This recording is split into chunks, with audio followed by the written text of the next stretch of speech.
कि जो भी अगर बात कर रहे हैं मैं तो समझ के क्या बोले, बोलना आसामीज होता है, बोलना उड़िया दिया जाता है। जो प्रोजेक्ट है Assam agri business rural transformation project, ये 2018 में गवर्नमेंट ऑफ असम ने विश्व बैंक से करीब 1900 करोड़ रुपए के करीब लोन लिया ताकि आसाम के फार्मर्स का डेवलपमेंट करके हम उनको आगे बढ़ा के पंजाब और हरियाणा के फार्मर्स के बराबर में ले जाकर खड़ा कर सकें। बस कंपैरिजन के लिए पंजाब, हरियाणा और यूपी होता है।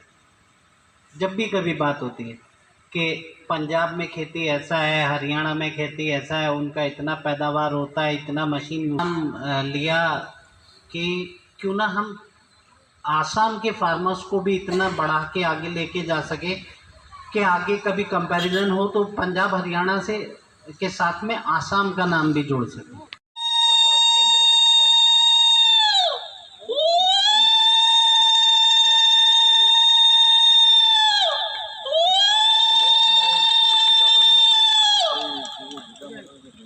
আপোনাক এই ইঞ্চুৰেঞ্চ কোম্পানীয়ে দিব। গতিকে এনেকৈ ধৰণে যদি একো নহয়ও তথাপিতো যোৱাবাৰ আমাৰ এই জিলাত বহুতে পাইছে। আগৰ বক্তাকেইজনে কৈ যোৱাত আপোনালোকে প্ৰতিফলিত হৈছে যে মাননীয় মুখ্যমন্ত্ৰী আমি তামোল পাব পাৰোঁ, অকল দুফাল চাৰিফাল কৰি দিলে হয়।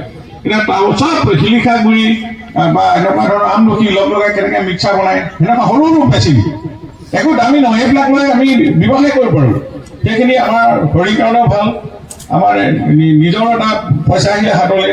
এনেকুৱা ধৰণৰ এগ্ৰিকালচাৰ ডিপাৰ্টমেণ্টৰ পৰা এই কৃষি বিজ্ঞানীসকলে এখন আজি হাৰ্ভেষ্টাৰ, এই এখন হাৰ্ভেষ্টাৰে এতিয়া যিখন মিনি হাৰ্ভেষ্টাৰ, এইখনে প্ৰায় ঘণ্টাত 2 বিঘা মাটি ধান কাটিব পাৰিব। ধান কাটিব আৰু তাতে মাৰিব আৰু পেকেজিং। এতিয়া এইটো আজিৰ তাৰিখত আমাৰ দাৱনি পাবলৈ দিগদাৰ বা বিভিন্ন ধৰণৰ খৰচৰ কথা আছে। ইয়াৰ জৰিয়তে কৃষকসকল যথেষ্ট উপকৃত হ'ব। আজি ডেমো দিয়া হৈছে পথাৰত, আমি নিজে কৃষি বিষয়া আছে, আমাৰ কৃষি বিজ্ঞানী আছে, তেওঁলোকৰ উপস্থিতিত এইখিনি খুব ৰাইজেও নিজে প্ৰত্যক্ষ কৰিছে। ৰাইজেও খুব লাভৱান হ'ব, সময় কম লাগিব আৰু নিৰ্দিষ্ট সময়ত আমি নিজৰ পথাৰ পকা পথাৰদৰে আমি ধান চপাব পাৰিম।